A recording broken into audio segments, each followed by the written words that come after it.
Just like the podcast. Yes, I love Emmy. I love her so much. Okay, we started. I didn't really know if I hit the button. We did. Okay. Well, I love Emmy, and I'll Yep. say that on the record. Mick Williams, lovely lady. I Yes, forget she's the director of the arc or something. she's an angel, and Yeah. she's so good at her job. She's Yes. fantastic at it. Well, this is our first episode. I'm sitting with honored friend Becky Garrett. My name's Scott Drury. I work at Stephen F. Austin State. And here's Becky. Hello. Um, I want to brag on Becky a minute or tell No, the story about how I know Becky Garrett. I was on a hiring committee back in 2018, and Becky was the consultant from HR that gave us our instructions on how to go forward. yeah. And she was absolutely authoritative and crisp and a little dogmatic, but we had instant respect for Becky. I'll never forget that day. It's probably February 2018. I was what I like to call a boss bitch. She was Yes. great. We did not know her. In fact, we knew her as Rebecca Garrett You better know me as Rebecca Garrett. to give an indication of the impression she made. And then 2 years later, I got in a little trouble with my health, and Becky worked for HR at SFA, and she was very kind to me in many ways, including following up out off the record with friendly notes. So I was always very honored at her tremendous effort. I'm happy to be some sort of part of the journey. Thank you. You did a wonderful job. That was 6 years ago.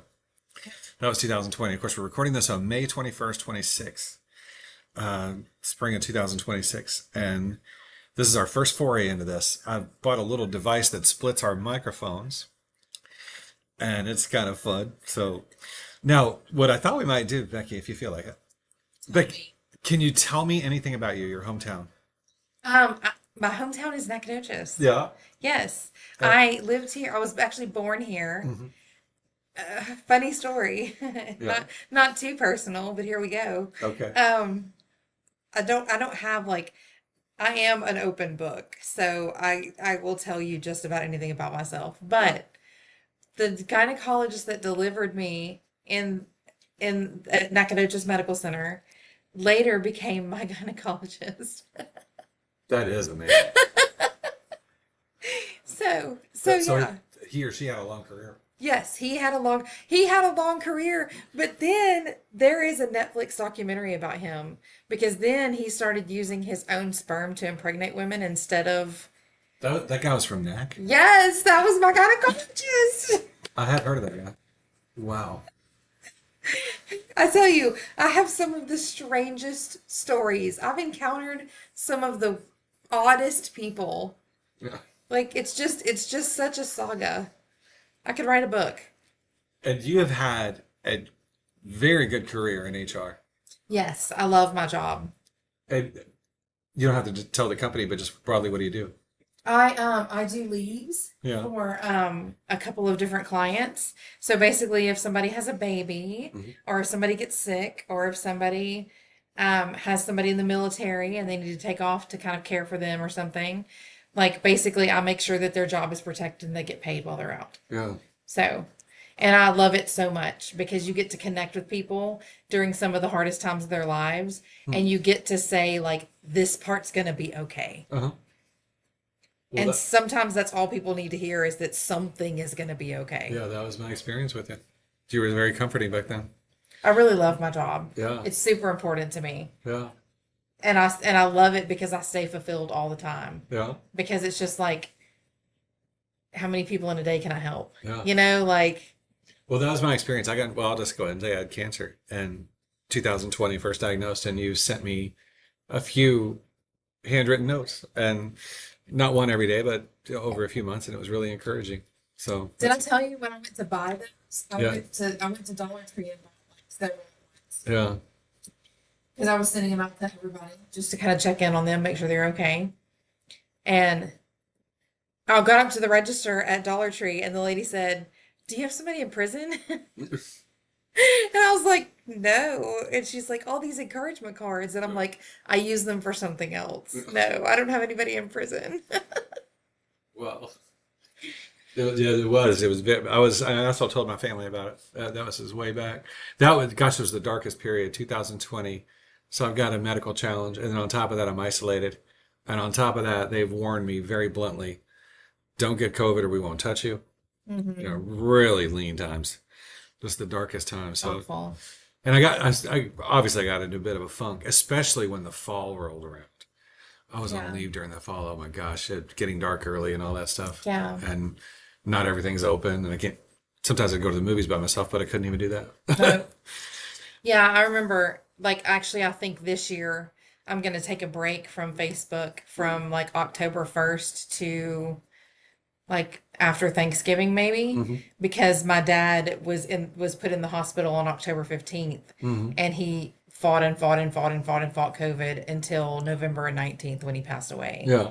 So all of my memories on Facebook are updates, how he's doing at the hospital. Like, Yeah. we got good news today. Like, we think things are going to be okay. And, da, da, da. And it's just all that for like weeks while he was in the hospital. Yeah. And I'm just like, I don't know that I want to watch it another year. You Yeah. know, like, I just don't know that I want to see it every day for another year. I just think I want to let it pass without all those memories. Yeah. Wow. Oh, well, and he died in 2020.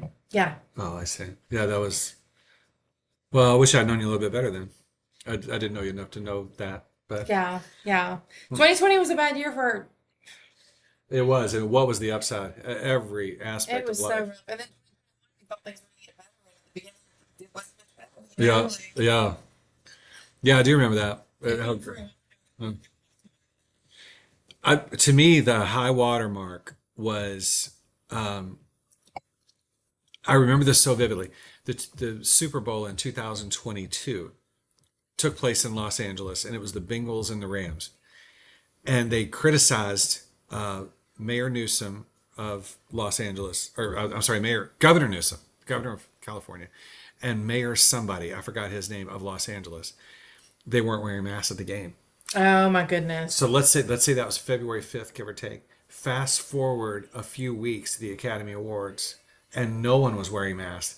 And I'll tell you what the reason I remember that. The 22 Academy Awards was when Will Smith assaulted Chris Rock. So that was, and you'll notice as you look in the audience, and of course Will Smith and Jada Pinkett Smith were not wearing a mask. So we go from scorning Gavin Newsom to not even noticing that the Academy Awards crowd wasn't wearing a mask. Right. So Something upstaged it. yeah, so it must have been during that spring of 22 that we went from mask to no mask.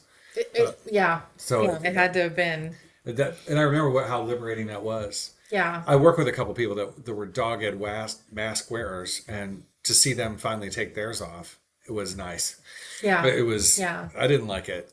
What a time to be alive, It though. was. What a time to be alive. It And was we can say absolutely, we lived through that. yeah, absolutely surreal. It was a dystopian. The sporting events canceled, NCAA tournament canceled. Couldn't go to restaurants. Yeah, couldn't go to restaurants, and oh man, it was. I do remember. This is going to sound crazy.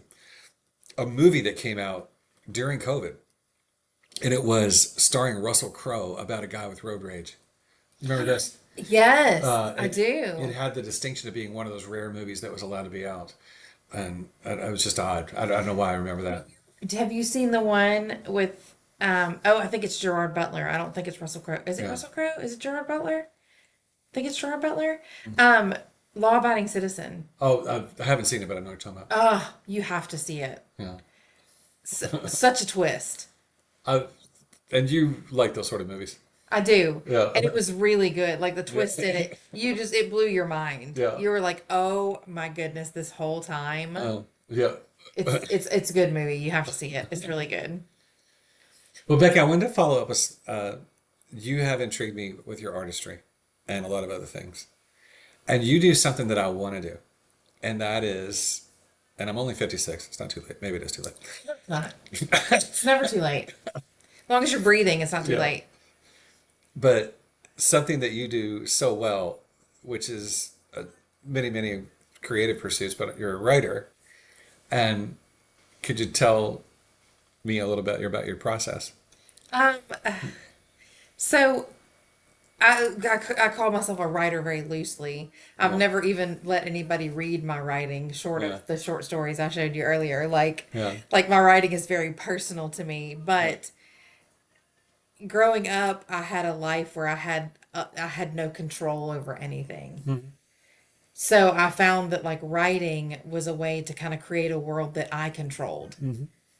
and things went the way that I wanted them to go. Yeah. And people were happy and pretty and popular and, had these wonderful lives. And, I could just kind of escape into this whole different place with all these different people. Yeah.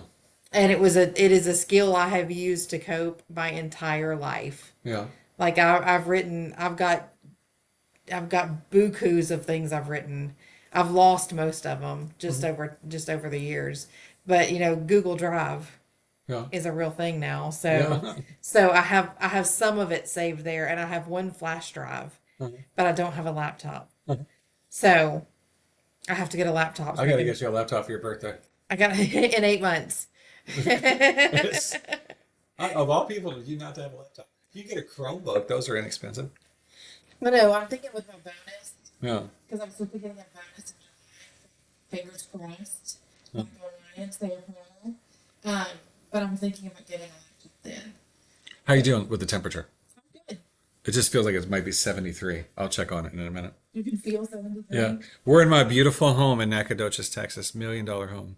So maybe 1.1 mil. You let me know. The thing is so sensitive. If at night it feels hot at 73, I knock it down to 72. And the cold air coming out is so intense. Is that too high? That's insane. You go lower than that? 65. You're kidding. No. Wow. I just go 72 because my first three ex-wives are all 72. Can you let that dictate your temperature? That was a joke. So that Becky! you can I'm kidding. Yeah, I've never been married. That's right. It's a sad story. On the other hand, I got a lot more. It is. I've often thought of that is I think of two uncles that I resemble and in every manner. And they both had, I hate to say it, just ruinous marriages. And not only were they psychologically hurt by the whole situation that they lost all their money, Oh man. or it was rough on them, everybody financially. So it was just I don't know, it's one of those things. But I often thought, well, do I really want to go down that road? Maybe not. I don't. Exactly. Yeah, Right? yeah. And not only that, let me say this: with the cancer, I'm in a very good spot here in May of 21. But is in years past, dating at least the last 6 years, I was almost ineligible to know a woman. I hate to say it that way, but it's pretty much true. Like I couldn't have, especially a year ago, even if I met. Just where your headspace. Not only that, I have to tell her. So, well, it's very nice to meet you. Sparks fly between us, and who knows how long I'm going to live. So, it was just physical impossibility. Of course, I had to just come right out with it on the remote chance I met somebody at that time. So now I sit here right now, knock on wood, feeling really good, and I had a very good scan. So I'm really, really glad. But okay, I got New life. yeah, it really is. It's an absolute miracle, and I'm so grateful. It's just the weirdest time right now. Okay, I got to check the temp. Don't move. It feels like 73.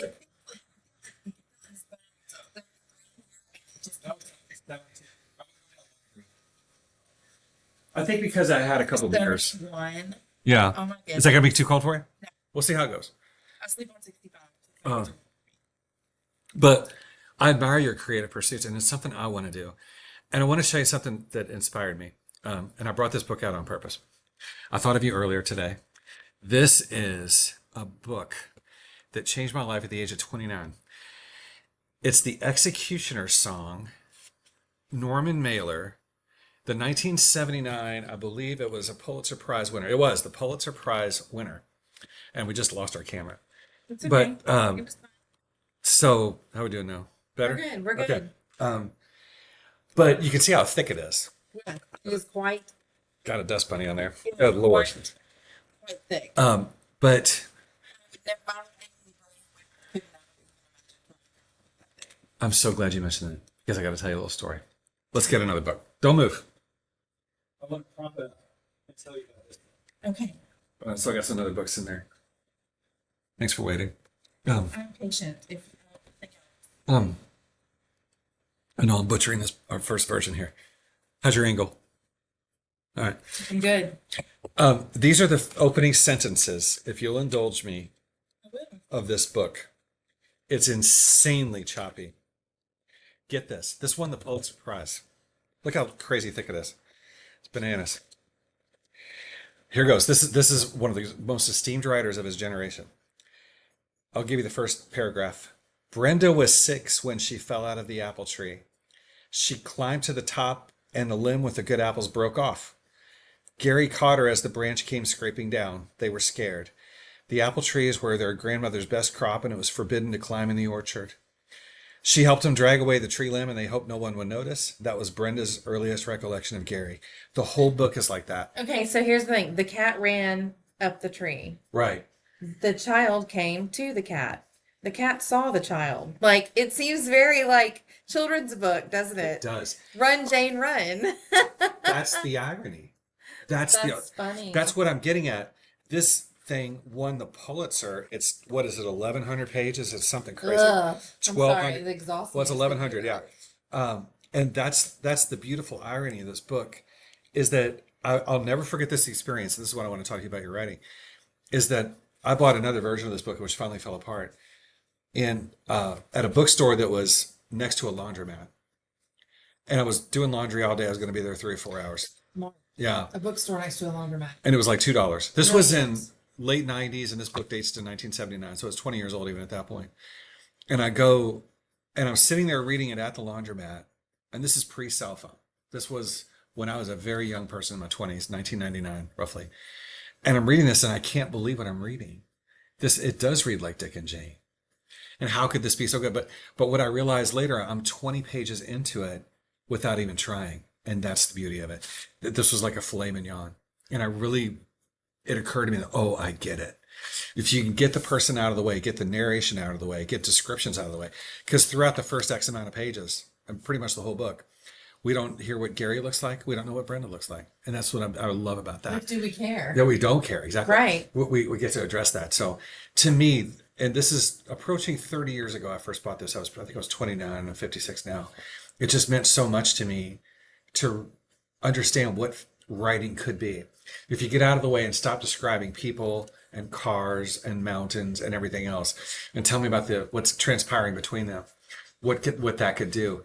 And this great writer, as I understand it, a fairly relatively advanced age for him, after he'd already accomplished so much, wrote that. So, okay, so I'll put you on the spot a little bit. You're writing. How do you even start? Like, what's the first sentence that you write? Oh my goodness. I like to start out with some kind of action. Something is happening. Like, I'm not going to say, like, this is who this person is. This is who this person is. This is who this person is. Like, you're walking into this scene. This is an active scene you're walking into. Somebody's throwing a box across the room because they're tired of unpacking, or whatever the case may be. Yeah. Some kind of action, to draw you into the middle of a scene instead of just trying to start a Yes. scene from the beginning. Instead of starting with descriptions of people. The room had tan walls and shag carpet, and nobody cares that the room had tan walls and shag carpet. So I think you have the same instincts that he did. I mean, I think mine, I'll be honest, the writing that I have done in the past has been immature. So it does spend a lot of time describing because I think it does a lot of, let's see, I think it's very cathartic for me to make these characters who are bigger and better and stronger and, more likable, whatever the case may be, these characters who are perfect, and then they go out and live their lives as perfect people, Yeah. Wow. I read some of your stuff just now in the last hour or so, 2 hours, but I really enjoyed the sentence structure and all that. Yeah, Yeah. I like a little short story. I've just started stickering not long ago. This hobby is probably 2 months old. I've already filled 2 books. Really? That I recent? absolutely love doing it. It's my favorite thing to do in the world. Yeah. But I basically it's so easy because you're looking through all these little stickers and they have these realistic characters in them. Uh-huh. Some of them are realistic, some of them aren't. That's Yeah. okay. Yeah. But you're looking through them and you're just kind of shuffling through them and you go, that's Elena. What's Elena doing? What's her story? Yeah. So you have a character who you can actually look at and like this is who this is. I don't have to describe her. You can see her. Yeah. There she is. Yeah. And then so it's like kind of like a little picture book. And my one of my daughter's friends suggested giving it to my grandkids Yeah. as a storybook. Uh-huh. And what a fun little thing to pass down. Yeah. Something that's handmade by your grandma, which then of course my daughter she can't not rain on a parade. She cannot not do it. I don't she just man, I told her about them and she said I'm not having any kids. So I'm like, Uh, you could at least entertain it. You could at least say like maybe I'm gonna have kids. Like, oh, what a cool thought. What an interesting idea. But no, she's like, no, shutting it down. I'm like, all right, fine then. yeah, I never asked her if she had children. That didn't even occur to me. She has not had any children. And she's only 25 though. She's only 25. Yeah. But as, I mean, as all young people are when they start thinking about having kids, or Yeah. most, I'm not going to say all. It's Yeah. not just have kids when they're older. I Uh-huh. just don't care what's Yeah. going on. But she's very conscious of the state of the world, and it makes her very nervous, which I do understand. Yeah. On the other hand, people had kids in the Great Depression. Yeah. So, I mean, like, Yeah, I never thought of that. is there ever a great time to bring a child into the I world? never thought of anybody that has a birth date starting in 1929. They were they were born during the Great Depression. I I mean, never when thought of people that. are selling their children Yeah. or giving them, Yeah. if you're going to keep in those circumstances, Uh-huh. then this world's not that Yeah. bad. So, I agree. so it's kind of like I've seen the side of it that the world's a terrible place. But Yeah. it's kind of like when it's a terrible place. Yeah. Like, There's a Don Henley song from 1990, and I remember I was age 20, and I was just filled with angst and confusion and everything else. I was probably depressed over some female that wasn't very nice to me, allegedly. allegedly. And he has a lyric in one of his songs about something in such a graceless age. And this record was recorded 89 or 90. And I'm thinking to myself, what was so unusual and awful in 89 or 90? I don't remember. Um, and so, I mean, I mean, cocaine was big, but I suppose, yeah. And we had that's some, that was even before the first Iraq dust up. And that was also the year 89 that the Berlin Wall fell, but somehow it was a graceless age. Compared to what? I have no idea. Now, I think of modern times, although, there are some people that don't like the Donald, but some would say that this confrontation with Iran, and I know you don't, don't get me heated. will pay a dividend ultimately. I mean, it was, I don't know. That's one argument. I think it was overdue, and he kind of did it. So, but again, That is one argument. That is one argument that we're not going to have. okay, well, fair enough. But you're right. What is the bad time? Like if you think in 1939, people were reluctant to get involved in the European conflicts, but Right. let's face it, we were a couple years too late in not doing it. We should have been getting more involved earlier. Yeah. Or Yeah. Vietnam, 65 does, that in their realm. Well, it started to really heat in the late 60s, but that, to me, can you imagine living in an arrangement like this? My next door neighbor has an 18-year-old that's drafted, and my 18-year-old is not drafted. And it was almost that arbitrary. I saw that, well, I didn't see it, but I'm aware of that in my family. Yeah. Uncles, my dad was drafted, and I have a couple of uncles that were not. And it was pure chance. I forget the arrangement, but I think this dates to 1970, where they drew balls out of a vat. It was that It random. could be anybody. Yeah, it was relied on birthday, and when your ball was drawn or something like that. So I forgot what the first day drawn was. It might have been September 1st, and the next one was December 12th or something like that. So can you imagine that arbitrary? And then that your son, 18, may or may not make it back, and all that kind of stuff. In my opinion, that's worse than what we have now. And Yeah, and they did. Yeah, that's when I was born. My dad was drafted in May of '69, and I was born in 1970. So my dad tells that he's no longer with us, but tells the story of they didn't have enough money for a phone. They had to go to a pay phone at a Hardee's burger joint on Fort Bragg and make phone calls.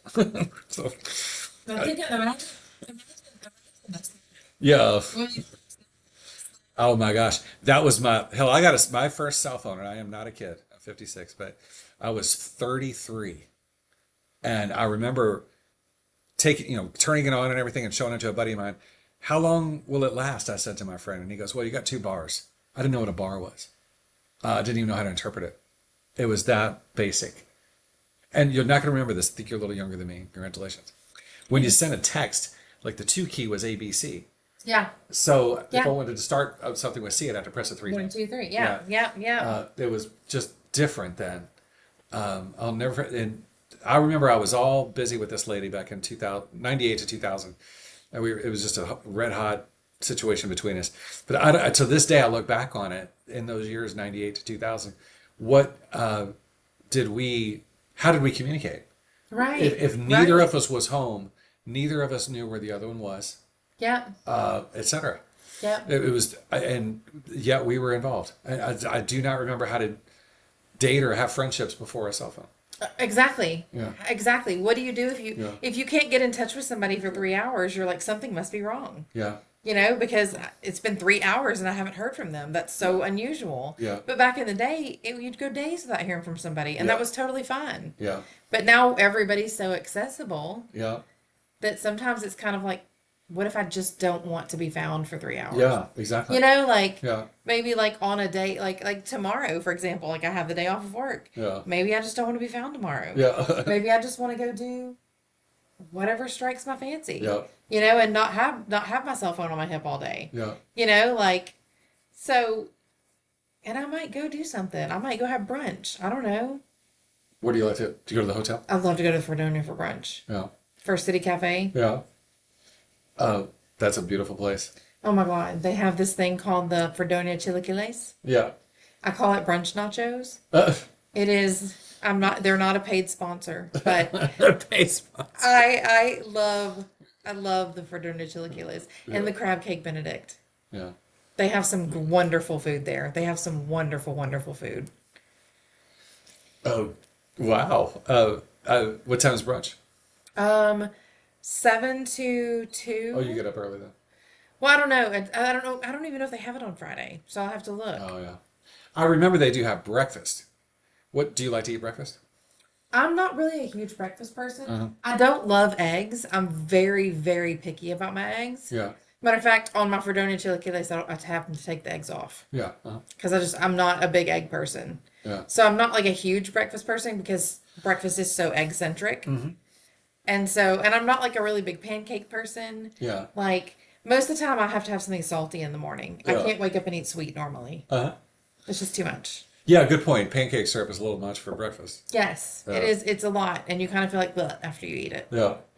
We have an IHOP here in Nac. How many times in your life have you been to that IHOP? Oh my God, a million. Uh, Here's the thing. Okay. Kids used to eat free on Mondays. I didn't know that. Yes. Wow. Back in 2013. Uh-huh. Okay. Kids ate free on Mondays. Yeah. So yes, you best believe, because the guy I was dating also had a child. Oh, yeah. You best believe we were hitting up IHOP on Monday nights for those free kid dinners. Yeah. Yes. Well, you're shrewd. It's You didn't like that word before. But you are, too close to true. oh, you're adaptive. That's the word I'd give you. You can see this. And that's why I always thought of you when I think of something exotic like Bitcoin or something silly like that. I just don't have.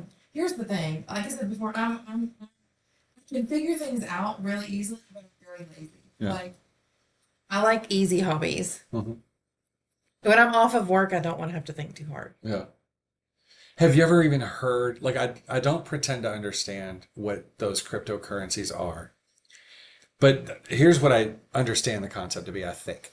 Imagine there were just 3 of us in the world, you and I and Carly.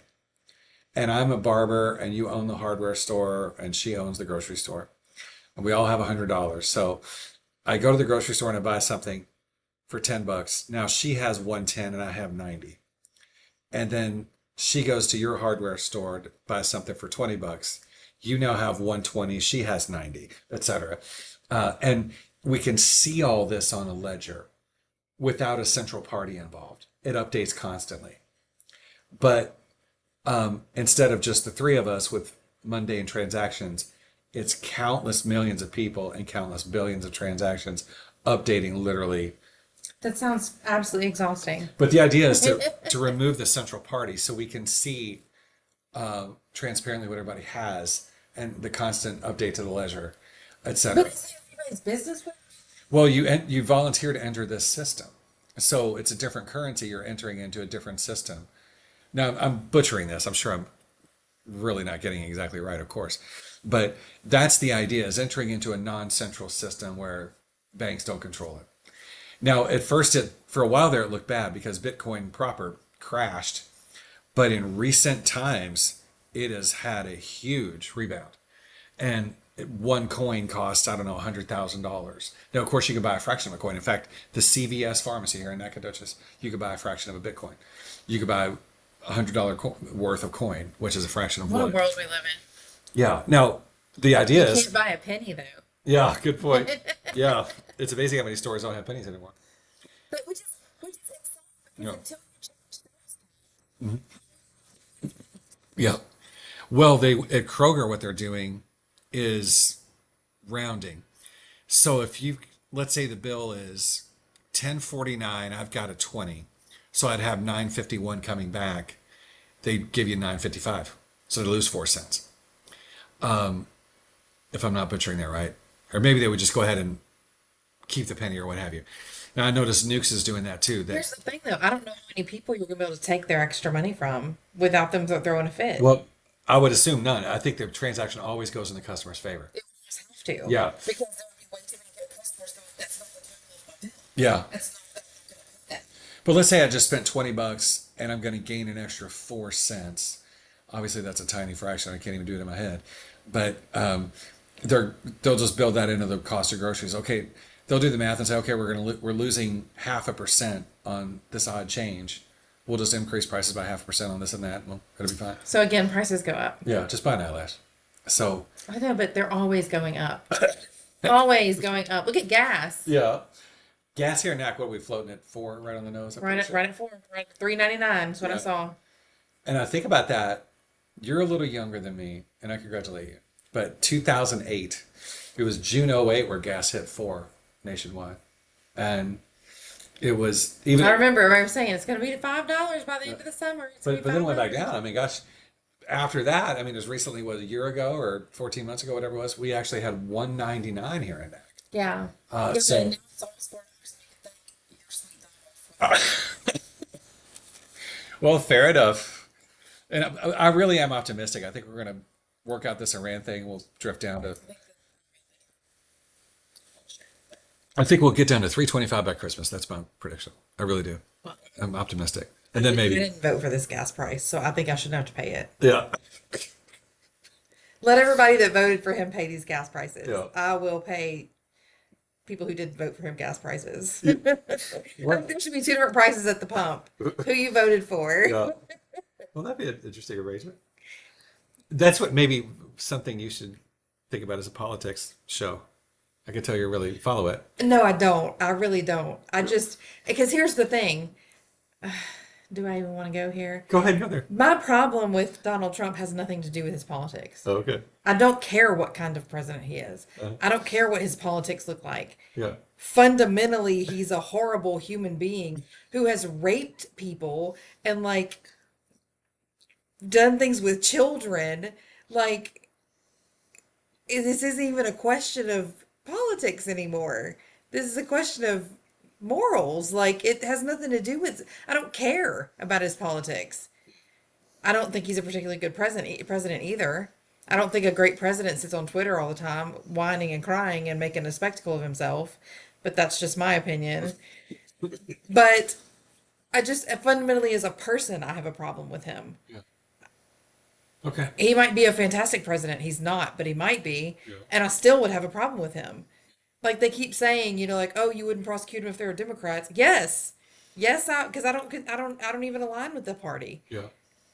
I just, I don't care who they are. I would prosecute them. I don't Yeah. care if they're Democrats or Republicans or, they don't identify as any party. I don't care about their politics. It's irrelevant to me. Yeah. What is relevant to me is the people that have been hurt in the process. He also abused his wives. He's cheated on his wives. I mean, like, he's just fundamentally not a good person. Well, Like, the first wife, okay, they used to call him in New York the Donald. I understand. I understand how, yes. The reason he was so unkind to Ivana, who's no longer with us, and he was dating at that point Marla Maples, and then his behavior was so horrible and just garish that they started calling him the Donald in the New York media. But And he's it, our president. yeah, but you know what was so odd is that he gets along very well with that second wife. Now I don't know why they split. Her name is Marla Maples, and she's a really mainstream lady. She's a very normal lady.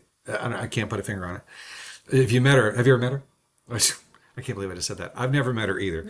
But when she's in interviews, she just seems like the most normal lady. I just say really, That's probably why they split up, it could be. because she was normal. Yeah. And they And had he's a one. megalomaniac. Actually, he is actually like a DC comic villain. Like, it's Yeah. almost comical. It's almost, if it wasn't so horrible, Yeah. it's like he's like a big megalomaniac, like playing a game with his little toys that he moves around and does stuff. Now I'm gonna start a war, and now I'm gonna do this over here. Yeah. And he's just a child playing, but it's affecting billions of people's lives. Yeah. And I'm like, is anybody else think this isn't funny? Okay, I'm going to give you a counter argument. Just very mildly, Okay. but Yeah, we don't want to get too deep into this because I'll fight, and I don't want to okay. do And that. you would win. Because one thing I've known Rebecca since 2000, and I call you Rebecca because you made such an impression in 2018 when nobody would mess with you. When I know what I'm talking about, Yeah, don't play with me. I won't. But I will, I want to put this the right way. Admire we've rhetorically said, got to do something about Iran, got to do something about Iran. And he's doing it. Now, maybe it's ill advised, but I will admire that he's breaking eggs and making an omelet. The other thing they did just the other day, today's Thursday, I think it was Tuesday, they've actually indicted Fidel Castro's brother for murdering people, which bluntly he did. Yes.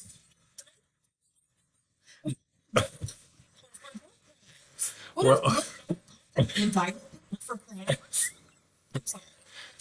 now it's not going to come to much because the guy's 95 and we can't go in there and capture him, but he just wouldn't survive it. But anywho, just devil's advocate, the half of the country that voted for the Donald, uh, that's their perspective that he's an egg breaker, omelet maker. and Like, a pedophile and a rapist. Like, I mean, lots of people do that. Oh, like, it doesn't make the person or a president. Like, well, who was in recent history, let's say since World War II, who was your favorite president? honestly, I'm gonna be honest. I'm not a political person. Hmm. That's why I'm saying it's nothing to do with politics. Yeah. It has to do with finding a person and any election. Mm. I don't care about your politics. What do I know about you fundamentally as a person? Hmm. Like, you can be a Democrat, you can be a Republican, you can be a unidentified party. I don't care what you are. It's Hmm. going to be like, what values do you have that I identify with that I think that are important? Yeah. So I don't know. I lost my train of thought, but yeah, that's where I was going. Well, I think a lot of Americans agree with you, and I think my relatives do. Most of my relatives feel as you do, that they find the Donald, and I call him the Donald because that's what the New York media called him in the '80s, um, to be garish and embarrassing and tawdry and blunt and crude and everything else. But then the other half sees somebody that they know on a bar stool, uh, who says Ew, ew, ew. Our president is somebody you see on a bar stool. Fantastic. that he says naughty words and he's blunt and graphic and everything else, but And but he brings and it. and childish and garish and boorish, and I think of all the issues that I can think of. Yeah. Okay. Well, this is what's so great about us. We can debate these things with a sense of humor. Yes. Yeah. Yes. And it doesn't always have to get this heavy. I just think it'd be interesting. I just feel strongly about it. I mean, first of all, sexual assault and that kind of cause or whatever you want to call it is really, really close to my heart. Hmm. So it's incredibly important to me that victims don't feel like they aren't heard. Hmm. Yeah. because that's the worst thing you can do to a victim Yeah. is make them feel like they that doesn't matter that that happened to them. Hmm. And so that's why it's so important to me that somebody convicted of these crimes and even then just accused of these crimes by that magnitude of people. And then I'm not even gonna get into the Epstein files. You've got that too, but like how everybody's just like, well, it's fine. He can be president. I'm like, really? You can? Like, it just blows my mind that some people are just like, it's It not a big was deal. close.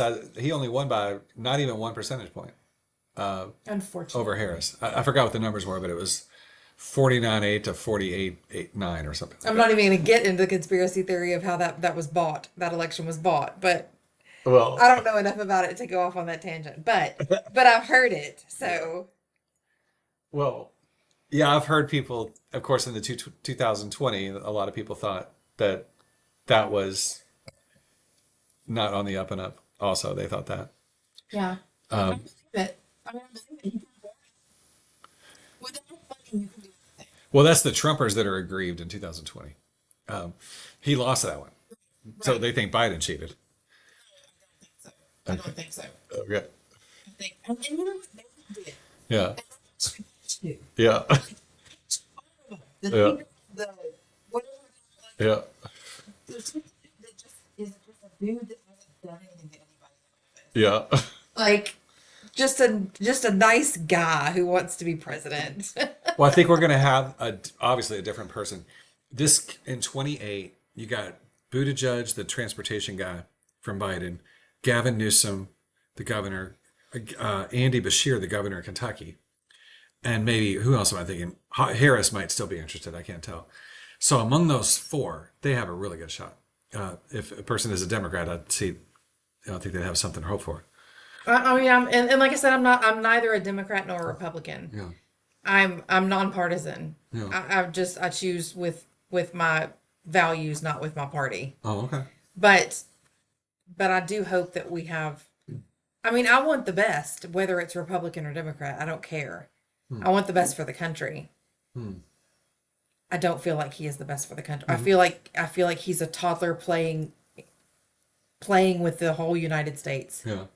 Like I feel like he's a toddler playing a little game and moving little parts around and distracting from things over here and doing things like it's just the craziest thing I've ever seen in my life, and I don't understand why people are just like it's fine. Hmm. You know, I was thinking about this the other day, and maybe I heard somebody on cable say it. There's if you take somebody crazy influential like Obama or Reagan or Clinton or even George W. Bush, two termers, that their two terms you could argue extended roughly 9 years. The primary season before they were elected, and then 8 years. With the Donald, by the time he leaves in January of 29, it'll be 14 years that he has sat on the chest of this country. You Yes. go from January 15 all the way to January 29, essentially. Yep. And that, He's loomed over like a dark cloud. yeah. And it's even when he wasn't president during those 4 years, his He was name, so vocal. Yeah. there was not a story on CNN, it seemed like, that didn't involve Donald, even when he was out of office. Yeah. It was incredible. And so, pound for pound, like it or not, I think we'll have to concede that he was one of the most influential Americans since World War II. For that, if for no other reason than that. Well, I would say influential can be, in a negative or positive way. Mm-hmm. Definitely. Yeah, I can understand that. But it is an interesting precedent. I think of Ronald Reagan.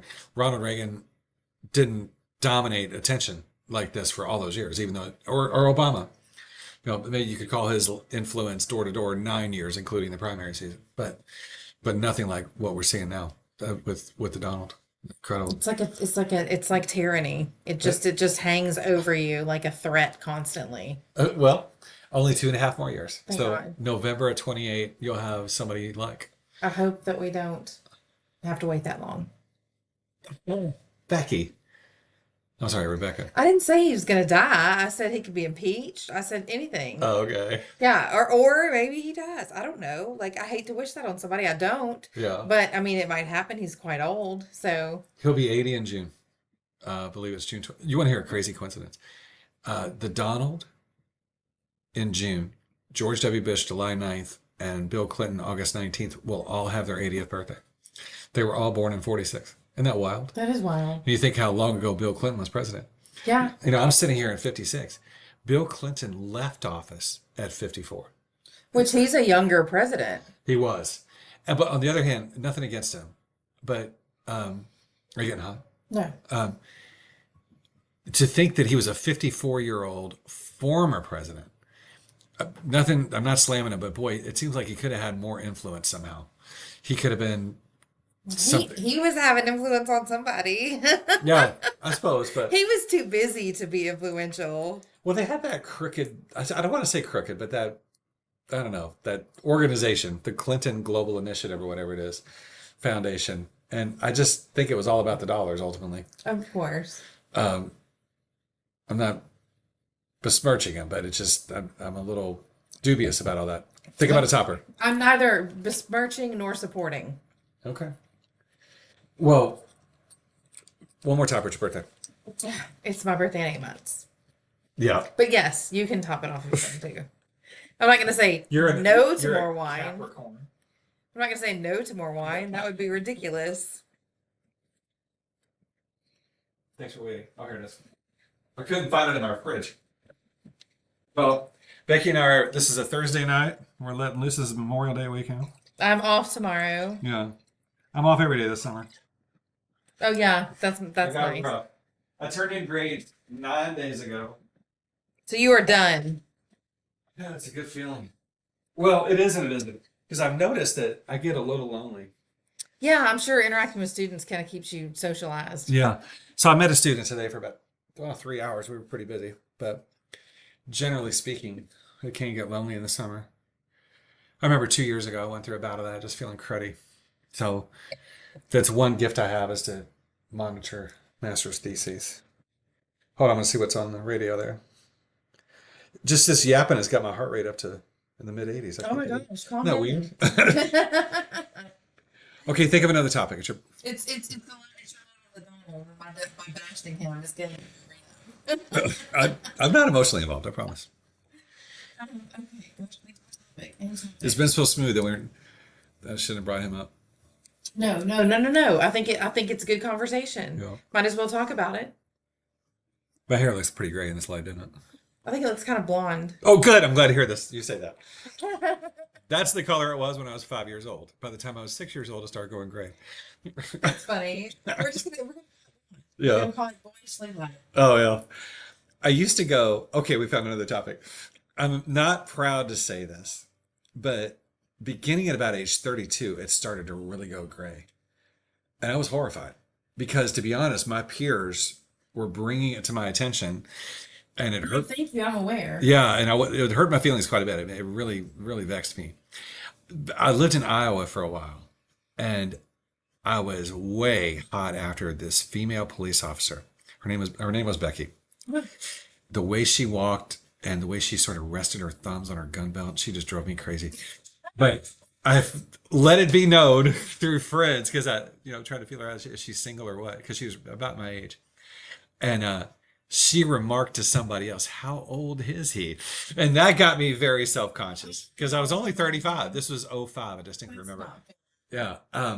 And boy, I just love the way she walked with that gun. She had a gun on one side and something else on the other. With all, a radio. yeah, with all that equipment, she weighed 300 pounds. But I really, was thinking about her a lot. And so I started dyeing my hair, and it looked like there was shoe polish in it. So I had this lady that did it, but it just looked cruddy. It looked unnatural. You're paying somebody to do it, and they did a terrible job. Of course. And I said, well, I'll just go natural now.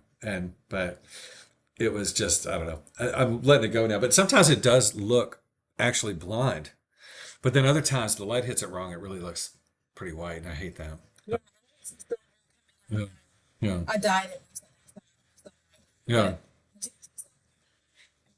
It looks rich. But you're still so young. And she's only 25. Oh. Hmm. Yeah. Yeah. 25. It's all downhill.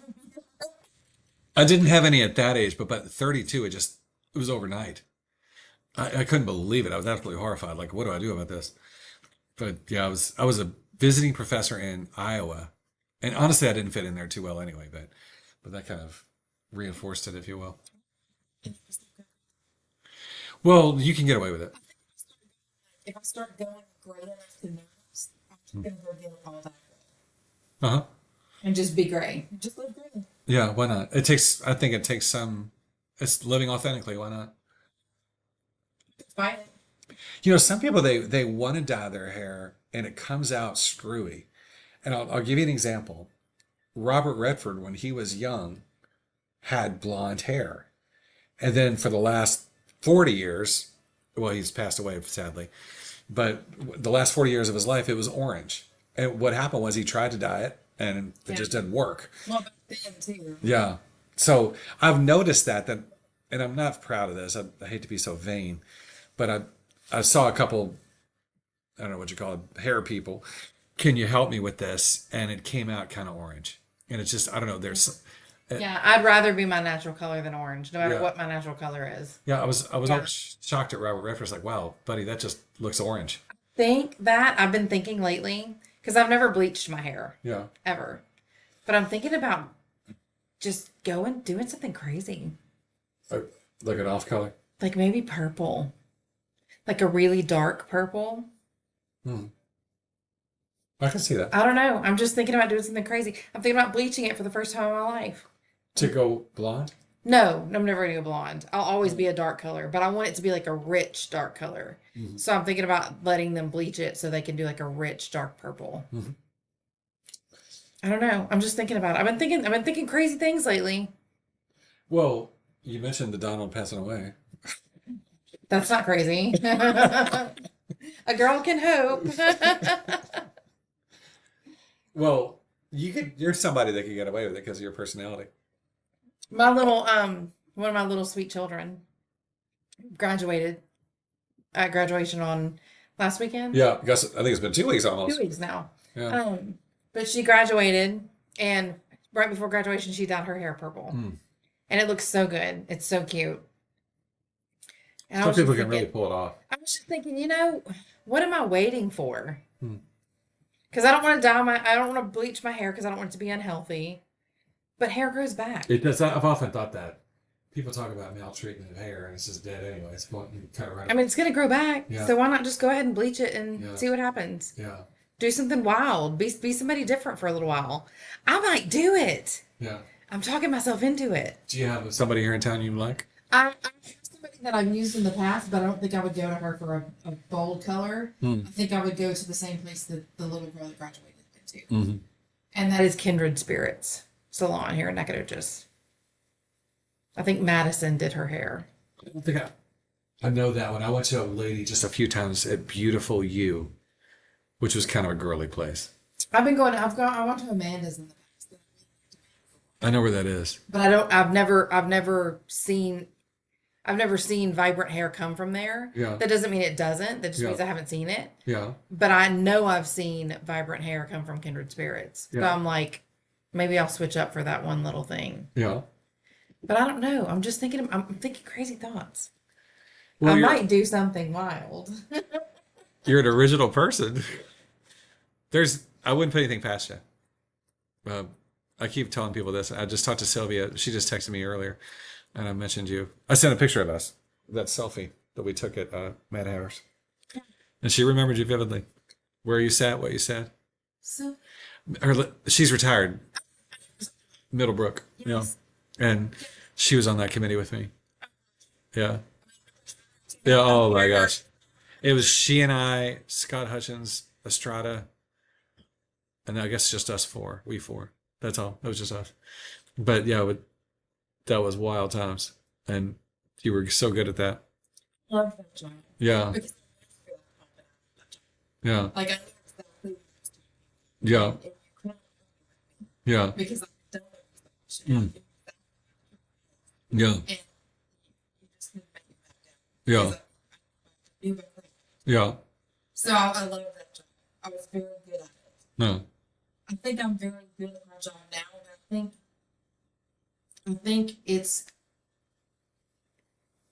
it's too much work for one person, I think. Mhm. And we did a time study recently, and it put me at 45 hours a week, not even counting like random emails and the Mhm. things that employee calls, the things that happen during the day that you aren't planning for, you Yeah. know? And that was 45 hours before just emails, you know? So it was like, that's more like 50 or 55 hours a week. Yeah.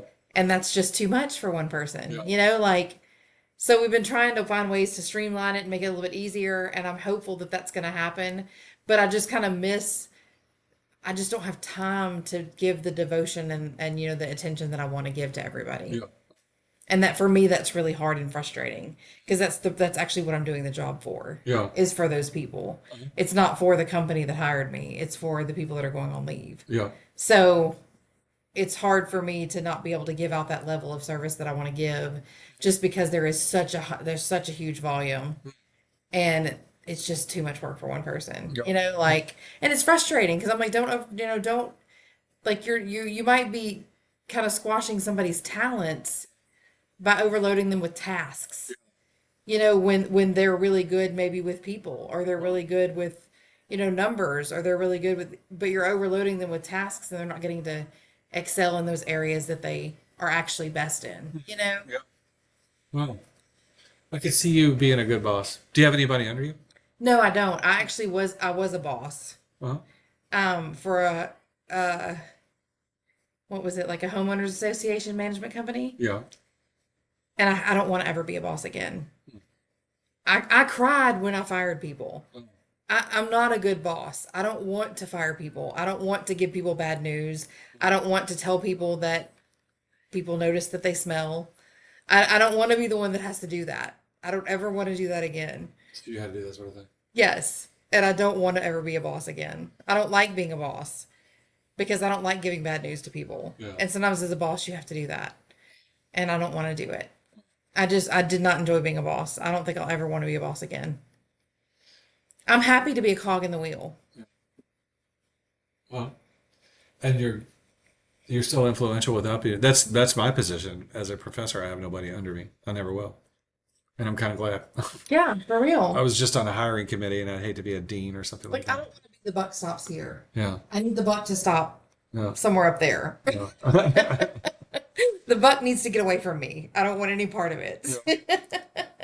Well, this has been. Can you see how long we've been in it? I can't see. It's right there. 57 minutes. Oh my gosh, I had no idea. Well, Chatterboxes.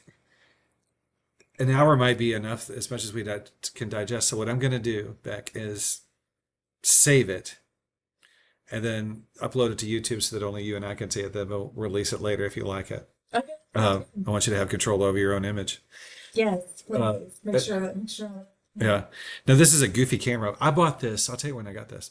It was the Best Buy in Lufkin. It was their last day, and this would retail normally for $120, and I got it for $20. Yeah, it was the camera's right here, so I could rotate it, watch, and then you're at the bottom, or I'm on the bottom, and you're on the top. Isn't that neat? Yeah, we could have done it that way the whole time. Yeah, yeah. Okay. Isn't that neat? So it's pretty sweet device. Yeah, and yeah, it is very sensitive. Now, you're going to see when I upload it how incredibly rich the sound is. I mean, it's really, really good. And these were $40. Yeah. So that's what I got on. That's on the way for you from Amazon. Yeah. So when you're speaking to your people with Zoom, they'll notice the difference. Because, yeah, yeah, yeah. Well, this has been a delight. Becky, say something pithy. Okay, let's go. Let's thank you. What is it? What time is it? It's only 8. We got all day. Thank you. Oh goodness, what I do? Everything's fine. Thank you. Thanks for a great night. Thanks to Becky Garrett of Nacogdoches, HR executive, and a lot of other things, author and artist. And I'm Scott. I'm only a college professor. Just a yahoo. Thank you and good night.